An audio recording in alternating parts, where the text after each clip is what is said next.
Historical change is hard to understand in real time because in real time it's easy to be dazzled by events that turn out to be ephemeral and to miss the real turning points.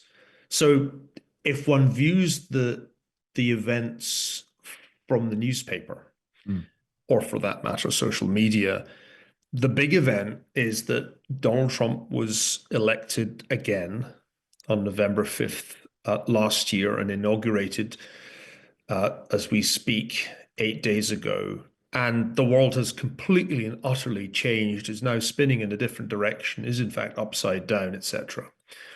Now, that's a little odd to me as an historian, since Donald Trump already was president. We've actually seen a Trump presidency. This is the only interesting thing in a political sense is it's only the second time that somebody's had a second non-consecutive term. Grover Cleveland was the last one, and that's way back more than a century ago. So we know a lot about him, and he's not exactly changed totally. So that part of it shouldn't really have us sort of reeling as much as it does.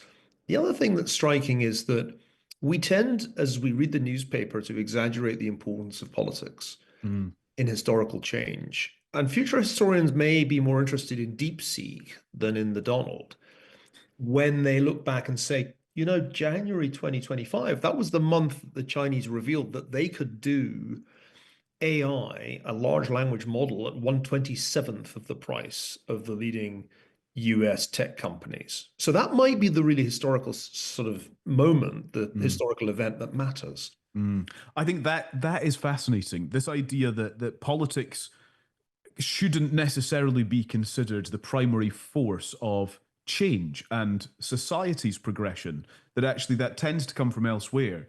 So does politics surely is important in facilitating that, even if it does come from not politicians directly?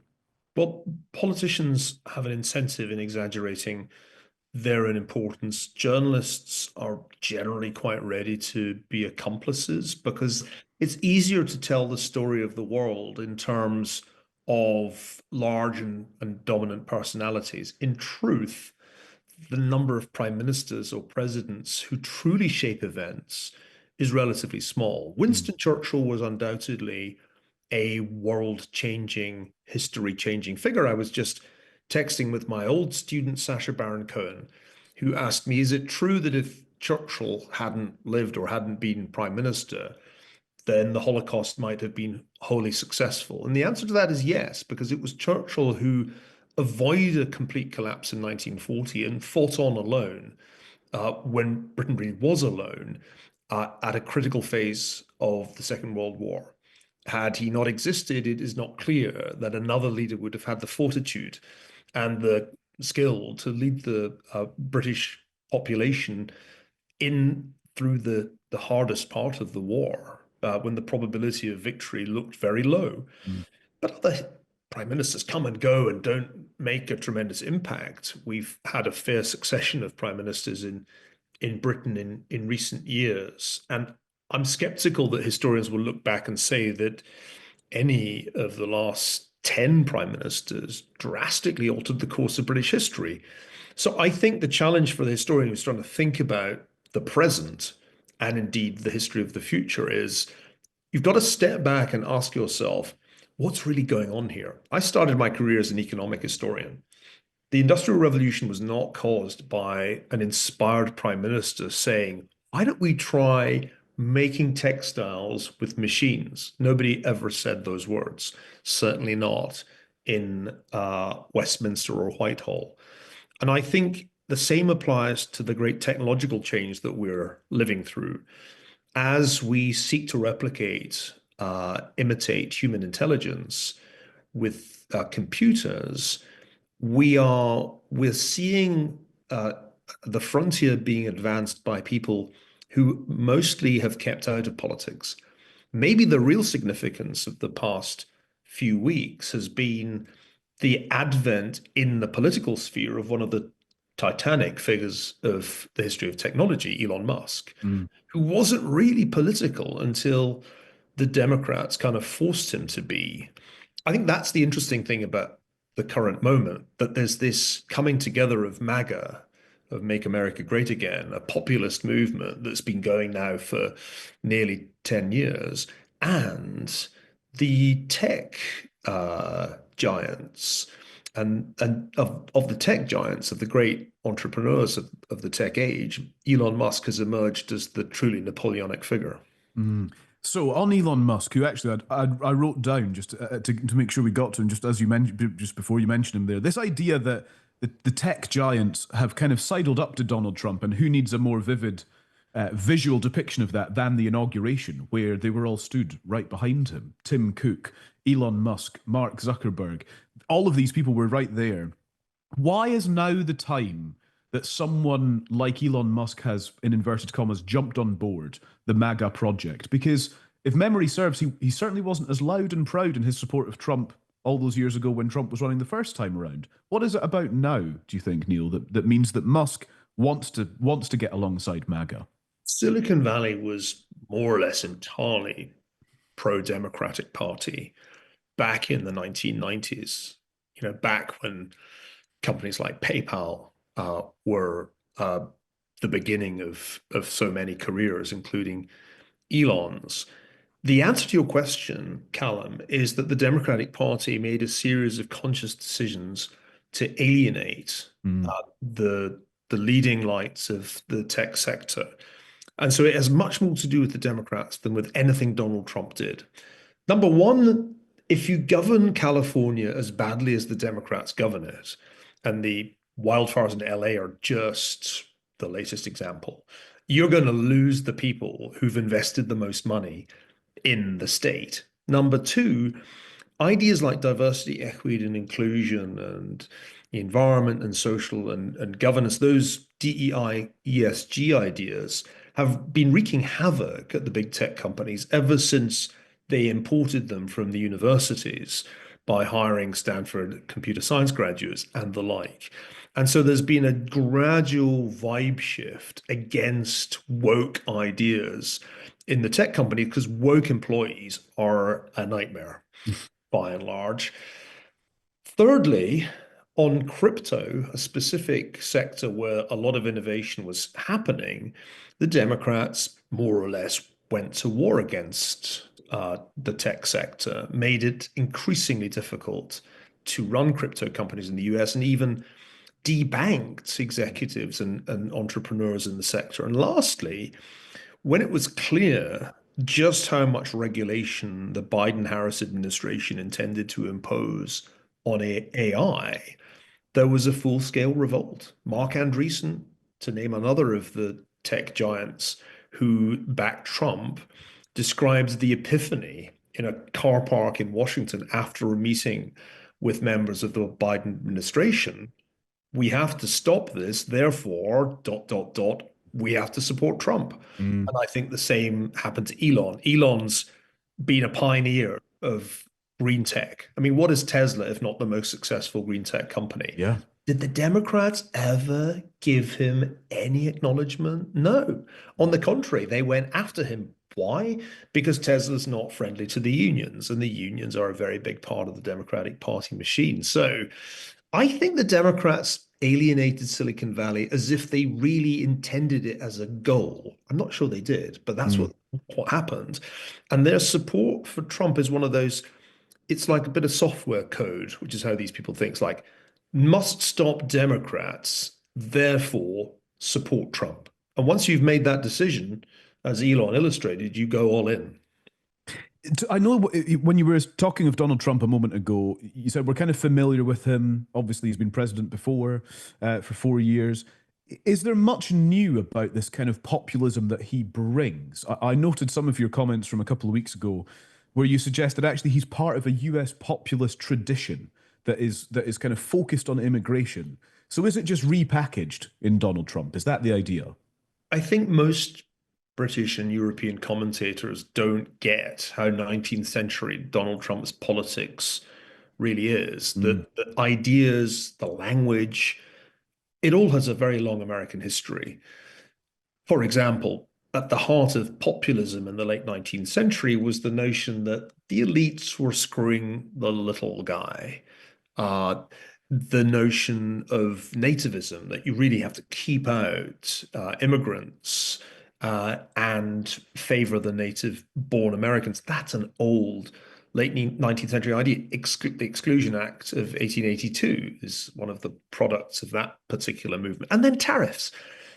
Which president did Trump specifically name when he was interviewed by Bloomberg last summer as his role model? William McKinley. I Mm. would I would pay a substantial sum to any kid in a British classroom who knew who William McKinley was. William McKinley was late 19th century American president who, as Trump said, was the original tariff man. He was a big believer in protectionism. McKinley was also the president who acquired Puerto Rico, Guam, temporarily the Philippines, kind of Cuba, not to forget Hawaii, in his term. So there's a lot of precedent here for what Trump is about. Trump is about, uh, in a way, personifying a Gilded Age America that is confident in its technological prowess, that is brash, that doesn't mind acquiring territory if it can be acquired easily without a forever war, to use another populist term. And from that point of view, he's a familiar figure to any student of 19th century American history. The people who come along and say, oh, he's Mussolini, he's Hitler, they're suffering from a category error. They're trying to think about American history in terms of Europe, and that actually doesn't work. Mm. I want to ask about international relations. We focused a lot on Trump, understandably. That has been the dramatic change of the last couple of weeks. But you've also mentioned Deepseek, which is still relatively new to all of us at the time of us speaking, Neil. I just wonder where this places China, Xi Jinping, Chinese technology, Chinese influence in the global context up against a President Trump. Does this enhance that feeling of real rivalry, of almost nemesis, enemy back and forth between the US and China? At this early stage, what does something like DeepSeek do? Well, I've been calling this Cold War II since 2018, and Mm. one of my standard lines is you know you're in a Cold War when part of the competition is technological. Now, the Yeah. United States and the Soviet Union had an arms race. Obviously, it was a nuclear arms race in substantial measure. They also had a space race. And it wasn't, to me, entirely startling when Mark Andreessen tweeted yesterday that DeepSeek was the Sputnik moment, an allusion to the 1957 satellite that made Americans realize that the Soviets might actually be able to beat them in the space race. I think it's not a bad analogy because the Chinese have been competitive with the US to a larger extent than the Soviets ever were because the Chinese are able to do stuff out of the private sector, which means they just have a lot more strings to their innovative bow. And they have been running neck and neck with the US in multiple domains, beating them in 5G, neck and neck pretty much in AI. We knew that already. It wasn't like the Chinese large language models were way behind ChatGPT or subsequent GPT models. They were pretty close actually. And the reason they're close is that a lot of this technology is open source. And ever since Facebook Meta let Llama out into the wild, there's been a lot for the Chinese to copy and paste. Mm. But the key with China is effectively anything we can do, they can do cheaper. And that's been true from the minute they began industrializing in earnest in the 1980s and 1990s. And they've just gone up the value chain from making cheap shoes and cheap clothing back in the early days, now to making a cheaper large language model, as I think I said, 1/27th Yeah. the price of doing the equivalent operations on the latest GPT model. It's fascinating. It strikes me, Neil, that it's taken me till now to talk about the UK with you. What does that give away? We're not prioritizing the UK? Is the UK falling down the world order? Again, your historical perspective is valuable here. Well, Marco Rubio is now Secretary of State. He made 30 calls in the first days of his tenure. Only one of them was to a European leader. That was a call to Poland. the UK was not on the list. So that tells you something about where Sir Keir Starmer stands in the global pecking order. Uh, President Trump said a few nice things the other day, which must have come as a bit of a relief, given that Elon Musk has been beating up on the British government pretty relentlessly since the election in November. I mean, I think the UK is going through one of its periods of deep demoralization. It reminds me of growing up in Glasgow in the 1970s. The joke which you will get, Callum, was that in those days, Glasgow was known as Disneyland because this Disney work and that Disney work and that Disney work. And there's a feeling that the whole of Britain has become Disneyland, that Yeah. everything is broken. In fact, I think I saw a poll the other day that said the word that the British use most often about their own country is broken. So we're going through one of those phases of, I guess, introspective decline, a sense that it's all over. And the fact that we've done this before is, I think, cause for some cautious optimism. I think we have to sort of go through this period of we're done, we're finished, as we did in the 70s, to realize what we have to do to get our act together. And it's not actually rocket science. The situation of Britain can, and I can say this having spent most of the last quarter century outside the country, being back here a lot more often in the last year, I see the problem as follows. For the last couple of decades, this country's underinvested in infrastructure, particularly in housing, in transport, and in energy. But we've increased the population by several millions through immigration, entirely through immigration, because our fertility rate is well below replacement. No wonder it feels broken. Not only that, but I discovered that it's genuinely rainier than it was when I was an undergraduate, something like 7, 8, 9%, depending where you are. So the country, in addition to having underinvested in its infrastructure and increased its population through immigration, is basically underwater. That's all you need to know about Britain. If you Yeah. want to fix it, you have to address those problems. It's not enough just to say we're going to fix immigration. You've got to also fix the underinvestment problem. And I don't think this government really has a clue about any of this, nor does it have a, if it did have a clue, would it have a coherent strategy?